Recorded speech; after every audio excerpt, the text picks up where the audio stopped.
Good morning. I'm making this video on the 25th of October. I want to speak on a couple of things here. For one thing, we're facing a civil war. We're facing some very dire circumstances right now. As you guys know, it was 8 bombs were delivered. I think it was the Obamas, the Clintons, Maxine Waters, Robert De Niro. I couldn't think of his name. I'm sorry. Robert De Niro. I think it was some other high-level political people as well. Now I was looking on YouTube, and folks were actually talking about how this was a setup. And it's kind of like the global warming thing. It doesn't make sense, you know, that, they're trying to take over all the, it doesn't make sense. Not at all, not at all. Not only that, I want us to understand, turn this off. I want us to understand that these issues have nothing to do with us.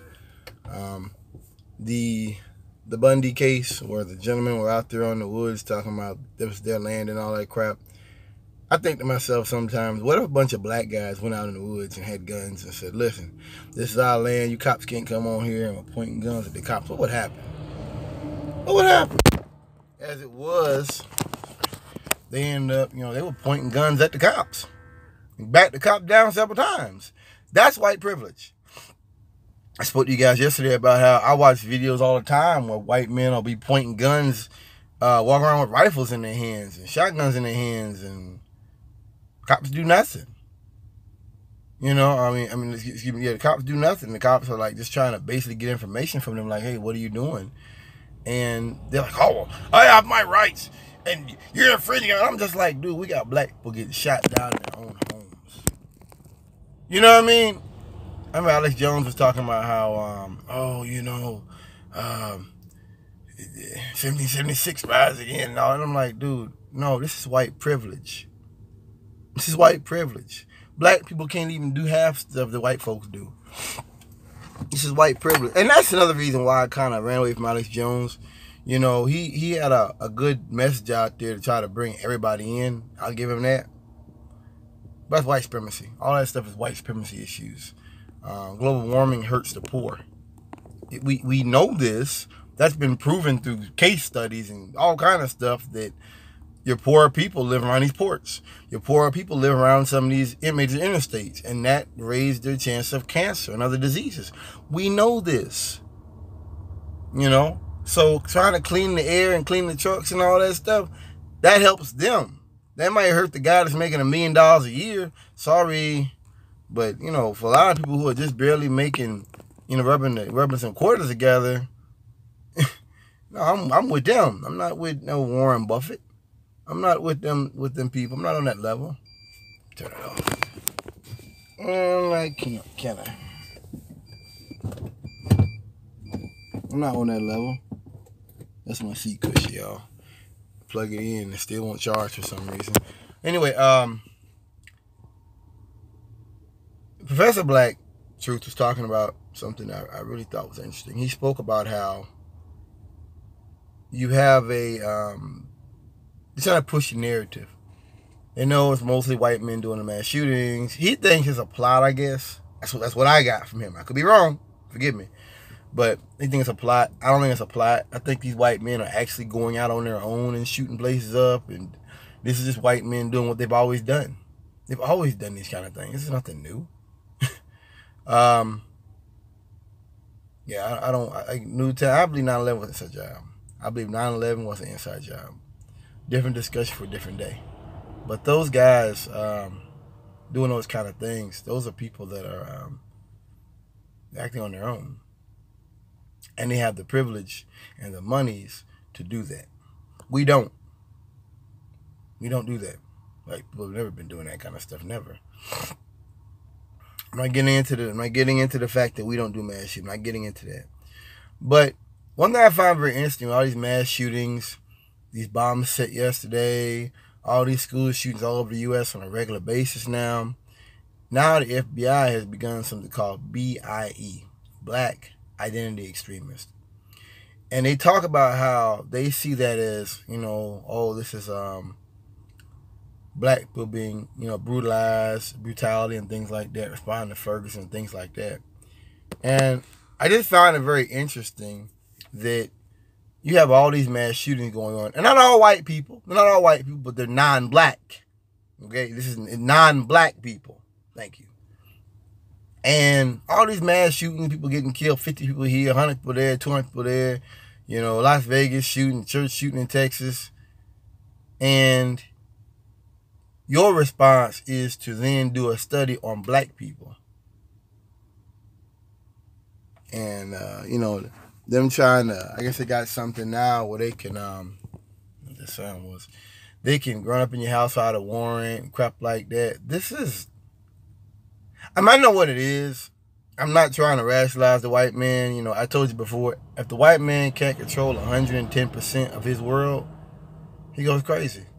He wants to control it all the time. That's what he wants. He wants to control it all the time. He wants everything to be controlled. So those kind of people, that's how they roll, okay? I'm not trying to reason or rationalize them to you or to anybody else or to myself. They objectify everything. But it's just interesting to see that with all these shootings, your mindset is still on keeping the black man in his place. And I find that very intriguing.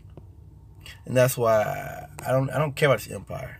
People say, well, you live in the empire. Yeah, but look at what they do to us when we rise our fists, when we raise our voices. Look what they do to you.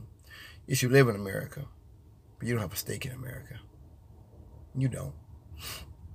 You think you do, but you don't. These sellouts do.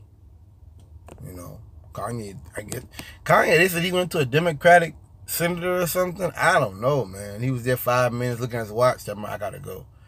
So he didn't say nothing. He's looking at his phone the whole time. I don't know, man. Hanging with Trump, but then going to a black Democrat in office. I don't get it. I've said it before. Kanye's not well. He's not. Kanye, he's clearly not well. He's not in his right mind. The fact that you have white people that are willing to snatch him up and put him up for all to see. I seen it a while back when you had the Stephon Clark shooting and they put the brother on there and the brother was acting a damn fool, jumping on top of the tables. You seen it? I mean, I got it in my mind that white people, they'll let you talk because they want you to make a fool of yourself. And that damages the whole discussion of what you're even talking about to begin with. That's what they want. They don't want you to be just a regular human being that has a message about brutality or about violence or about abuse of power, who just comes on there and speaks some truth like on Contact. They don't want that.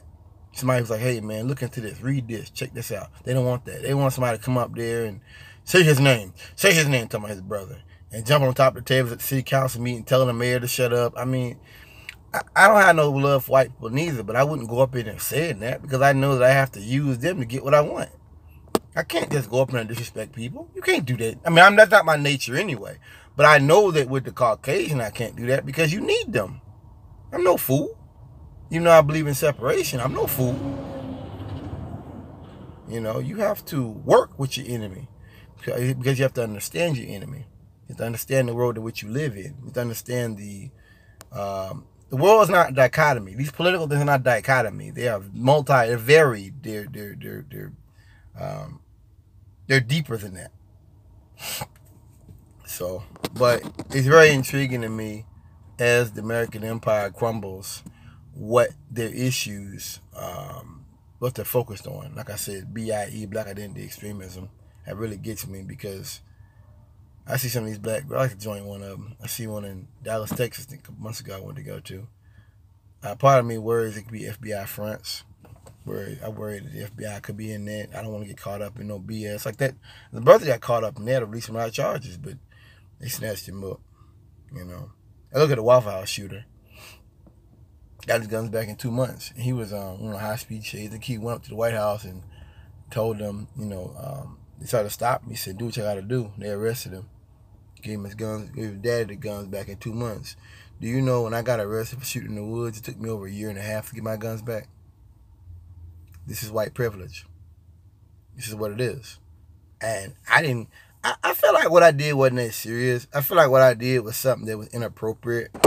You know, it's kind of like a man taking a leak around the corner from a school and the police catch him. And, oh, he's pissing on a school within 500 feet, 1,000 feet of a school.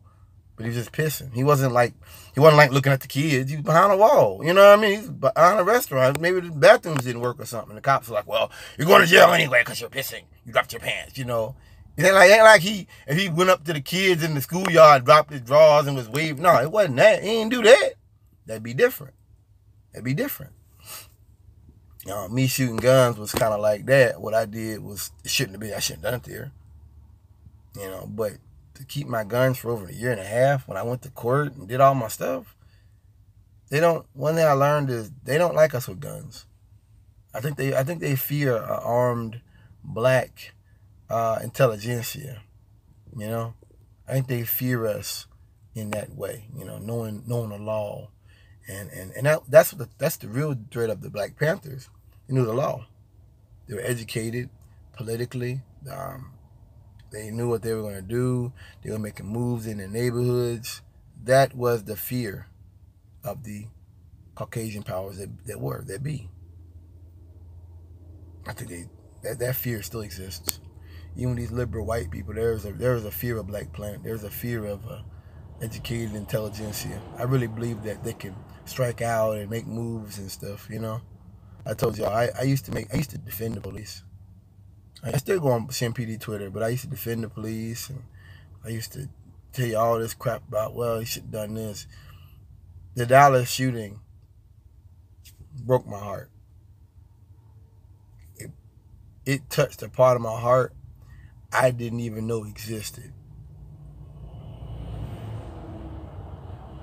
And I still ain't got over that yet. That was a month ago, I think. I still ain't got over his death. I didn't know him.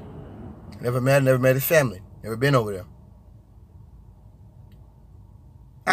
It's kind of like the Slager shooting. I would say what happened after the shooting may have been worse, may have impacted me worse than the actual shooting itself. Listen, we all make mistakes.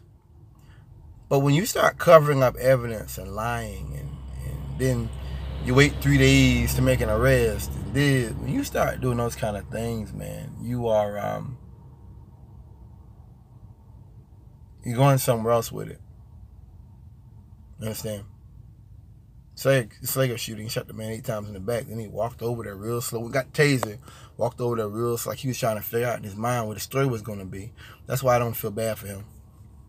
Never rendered first aid. The whole thing was about how can I cover my ass. When I seen a picture of him, those guys kind of look. That's how they all look.